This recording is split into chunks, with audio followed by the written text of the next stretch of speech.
विद्यार्थी मित्रांनो, ग्रॅव्हिटेशन या चॅप्टरमध्ये आपण प्रॉब्लेम सेट पाहणार आहोत. जे काही या चॅप्टरमध्ये प्रॉब्लेम्स दिलेली आहेत ती आपल्याला या ठिकाणी सोडवावयाची आहे. पण ही प्रॉब्लेम सोडवण्याच्या पूर्वी आपल्याला या चॅप्टर्समधील जी काही महत्त्वाची फॉर्म्युले आहेत त्या फॉर्म्युल्यांबद्दल आपल्याला माहिती घ्यायची आहे. या चॅप्टरमध्ये जी महत्त्वाची फॉर्म्युले आहेत ती आपण पाहूया. त्याच्यामध्ये सर्वात प्रथम आपण ग्रॅव्हिटेशनल फोर्सचा फॉर्म्युला पाहूया. ग्रॅव्हिटेशनल फोर्स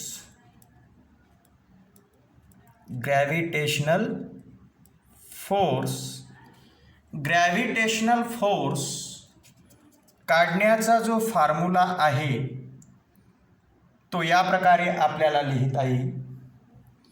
विश्वातील कुठल्याही दोन वस्तूंमध्ये असलेलं ग्रॅव्हिटेशनल फोर्स जर आपल्याला काढायचं असेल तर आपल्याला त्याच्यासाठी हा फॉर्म्युला वापरता येतो. F is equal to G m1 m2 upon r square. म्हणजे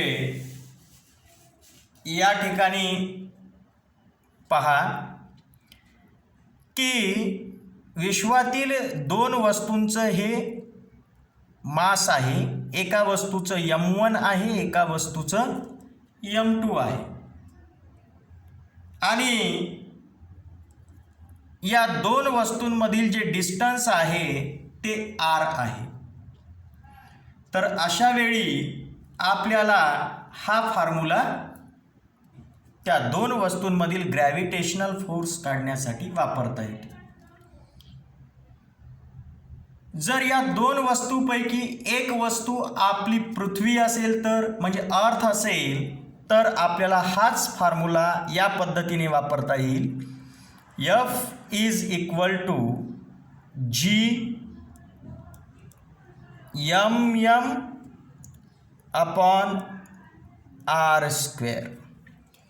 म्हणजे पृथ्वीच्या पृष्ठभागाजवळच जर दुसरी एखादी वस्तू असेल तर ती वस्तू आणि पृथ्वी यांच्यामधलं जर ग्रॅव्हिटेशनल फोर्स आपल्याला काढायचा असेल तर हा फॉर्म्युला वापरता येतो. या ठिकाणी हे m म्हणजे पृथ्वीचं मास म्हणजे अर्थचं मास आणि हे दुसरं जे स्मॉल m आहे हे कॅपिटल M कोणासाठी? अर्थच्या माससाठी. आणि हे जे स्मॉल m आहे हे स्मॉल m आपल्याला त्या वस्तूच्या माससाठी वापरावं लागेल. मग पृथ्वीचं मास आणि त्या वस्तूचं मास आणि हे जे r दिलेलं आहे कॅपिटल R हे म्हणजे पृथ्वीचं रेडियस. म्हणजे ती वस्तू आणि पृथ्वीचा सेंटर यांच्यामध्ये असलेलं डिस्टन्स हे पृथ्वीच्या जवळपास रेडियस एवढं असतं. आणि म्हणून आपण पृथ्वीवरील किंवा पृथ्वीला जवळ असलेल्या वस्तूंवरील पृथ्वीचं ग्रॅव्हिटेशनल फोर्स काढायचं असेल त्या वस्तूवर लागलेलं तर आपण हा फॉर्म्युला वापरतो. F equal to G capital M small m upon capital R square. तर या पद्धतीने ग्रॅव्हिटेशनल फोर्स काढण्याची ही फॉर्म्युले आहे. यानंतर आपल्याला ग्रॅव्हिटेशनल फोर्स काढण्यासाठी हा सुद्धा फॉर्म्युला वापरता येतो. F equal to ma. F equal to ma म्हणजे वस्तूवर लागलेलं फोर्स हे त्या वस्तूचं मास आणि वस्तूमध्ये निर्माण झालेलं ॲक्सलरेशन यावरून काढतो. जर आपल्याला या फॉर्म्युल्याचा उपयोग करून जर ग्रॅव्हिटेशनल फोर्स काढावयाचा असेल तर आपण हाच फॉर्म्युला या पद्धतीने लिहितो. F is equal to mg. म्हणजे एखाद्या वस्तूवर लागलेलं ग्रॅव्हिटेशनल फोर्स हे त्या वस्तूचं मास आणि त्या वस्तूमध्ये निर्माण झालेलं ॲक्सलरेशन ड्यू टू ग्रॅव्हिटी यांच्या गुणाकारावरूनही आपल्याला ते ग्रॅव्हिटेशनल फोर्स त्या ठिकाणी काढता येतं. म्हणजे F is equal to ma हाच फॉर्म्युला आपण F is equal to mg असा लिहू शकतो ग्रॅव्हिटेशनल फोर्स काढण्याच्या बाबतीत. यानंतर या चॅप्टरमध्ये आपल्याला जी महत्त्वाची फॉर्म्युले पाहावयाचे आहेत त्याच्यामध्ये ग्रॅव्हिटेशनल फोर्सची फॉर्म्युले पाहिल्यानंतर आपल्याला या चॅप्टरमध्ये काही महत्त्वाची फॉर्म्युले लक्षात ठेवावी लागतील. ती म्हणजे Newton's equations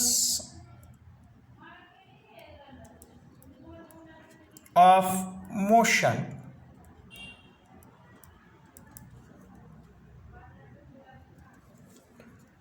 Newton's equation of motion.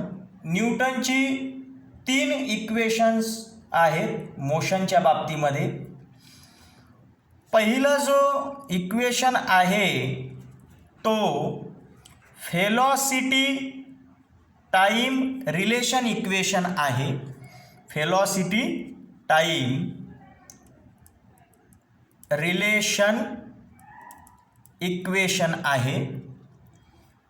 हे कोणतं आहे? v equal to u plus at. म्हणजे जर आपल्याला वस्तूची इनिशियल व्हेलॉसिटी माहीत असेल, वस्तूमधील ॲक्सलरेशन माहीत असेल आणि त्या वस्तूनं इनिशियल व्हेलॉसिटीपासून फायनल व्हेलॉसिटी होण्यासाठी घेतलेला टाईम माहीत असेल तर आपल्याला या क्वांटिटीजवरून आपल्याला त्या वस्तूची फायनल व्हेलॉसिटी काढता येते. न्यूटनचं दुसरं जे काही इक्वेशन आहे मोशनचं ते आहे डिस्प्लेसमेंट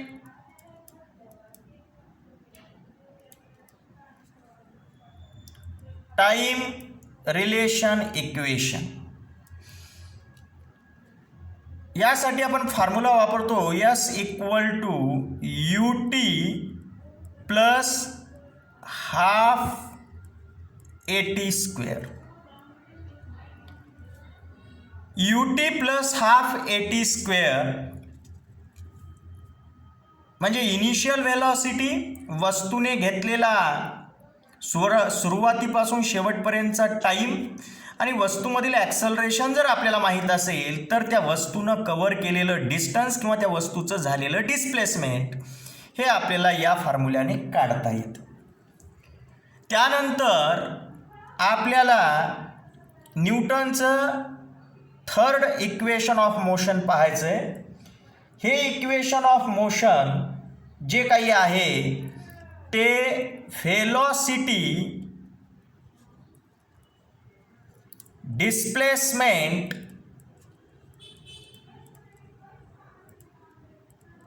यावर आधारित म्हणजे व्हेलॉसिटी डिस्प्लेसमेंट रिलेशन इक्वेशन आहे. हे इक्वेशन आहे v square equal to u square plus 2as. कोणतं आहे? v square equal to u square plus 2as हे आहे. म्हणजे वस्तूचा इनिशियल व्हेलॉसिटी, वस्तूमधील ॲक्सलरेशन आणि वस्तूचं झालेलं डिस्प्लेसमेंट जर आपल्याला माहीत असेल तर वस्तूची फायनल व्हेलॉसिटी आपल्याला या फॉर्म्युल्याने काढता येते. तर अशा प्रकारची ही तीनही फॉर्म्युले जी आपल्याला मागील इयत्तेमध्येच झालेली आहेत तर ही फॉर्म्युलेसुद्धा आपल्याला या ठिकाणी माहीत असणं आवश्यक आहे. यानंतर या चॅप्टरमध्ये आपल्याला जो पुढचा महत्त्वाचा फॉर्म्युला पाहायचा आहे तो आहे ॲक्सलरेशन ड्यू टू ग्रॅव्हिटी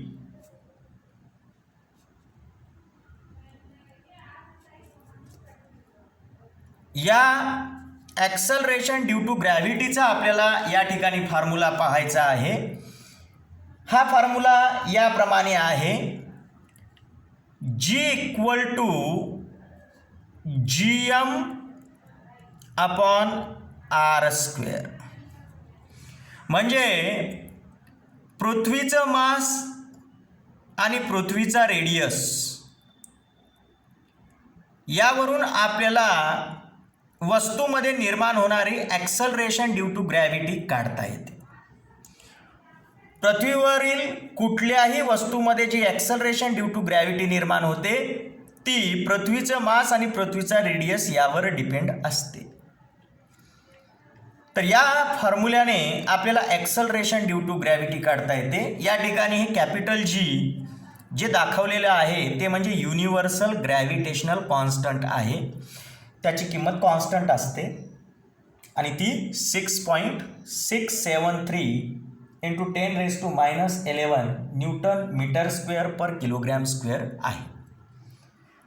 त्याच्यानंतर या चॅप्टरमध्ये आपण जो महत्त्वाचा फॉर्म्युला पाहिला होता तो आहे gravitational potential energy. Gravitational potential energy. Gravitational potential energy आपल्याला ही ग्रॅव्हिटेशनल पोटेन्शियल एनर्जी या फॉर्म्युल्याने काढता येते. जर वस्तू पृथ्वीच्या सरफेसवर असेल म्हणजे on the surface of earth, on surface of the earth, तर अशा वेळी आपल्याला जो फॉर्म्युला वापरावयाचा आहे तो फॉर्म्युला आपण या प्रकारे वापरू शकतो, -GM अपॉन आर. म्हणजे जी वस्तू पृथ्वीच्या पृष्ठभागापासून जवळच आहे अशा वस्तूमध्ये जी पोटेन्शियल एनर्जी निर्माण होते, ग्रॅव्हिटेशनल पोटेन्शियल एनर्जी, ती या फॉर्म्युल्याने काढता येते. -GM upon R. हे M म्हणजे कॅपिटल M म्हणजे पृथ्वीचं मास, हे स्मॉल m म्हणजे त्या वस्तूचं मास आणि हे R म्हणजे पृथ्वीचा रेडियस. जर या क्वांटिटी आपल्याला माहीत असतील तर आपल्याला त्या वस्तूमधील ग्रॅव्हिटेशनल पोटेन्शियल एनर्जी काढता येते. याशिवाय वस्तूमध्ये ग्रॅव्हिटेशनल पोटेन्शियल एनर्जी जी निर्माण होते अशी वस्तू जर पृथ्वीच्या पृष्ठभागापासून खूप उंचावर असेल तर अशा वेळी आपण जो काही फॉर्म्युला वापरतो ग्रॅव्हिटेशनल पोटेन्शियल एनर्जीचा तो याप्रमाणे वापरतो, -GM अपॉन R+H. म्हणजे पृथ्वीचं मास, पृथ्वीचं रेडियस, त्या वस्तूचं मास आणि त्या वस्तूची पृथ्वीच्या पृष्ठभागापासूनची हाईट, या सगळ्या गोष्टी आपल्याला कन्सिडर कराव्या लागतात आणि यावरून अर्थातच आपल्याला त्या ठिकाणी त्या वस्तूमधील ग्रॅव्हिटेशनल पोटेन्शियल एनर्जी काढता येते. केव्हा? Above the surface of earth. म्हणजे पृथ्वीपासून बऱ्याच उंच अंतरावर जर वस्तू असेल तर अशा वेळी त्या वस्तूमधील ग्रॅव्हिटेशनल पोटेन्शियल एनर्जी या फॉर्म्युल्याने काढतात. पृथ्वीच्या पृष्ठभागापासून 5-10 किलोमीटर अंतरावर जर वस्तू असेल तर त्याच्यासाठी हाच फॉर्म्युला वापरतात. पण पृष्ठभाग आणि ती वस्तू यांच्यामधील हाईट जर खूप जास्त असेल तर त्यावेळेस आपल्याला हा फॉर्म्युला वापरावा लागतो. त्यानंतर या चॅप्टरमधील शेवटचा सर्वात महत्त्वाचा जो काही फॉर्म्युला आहे तो आहे, पहा लक्षात घ्या, तो आहे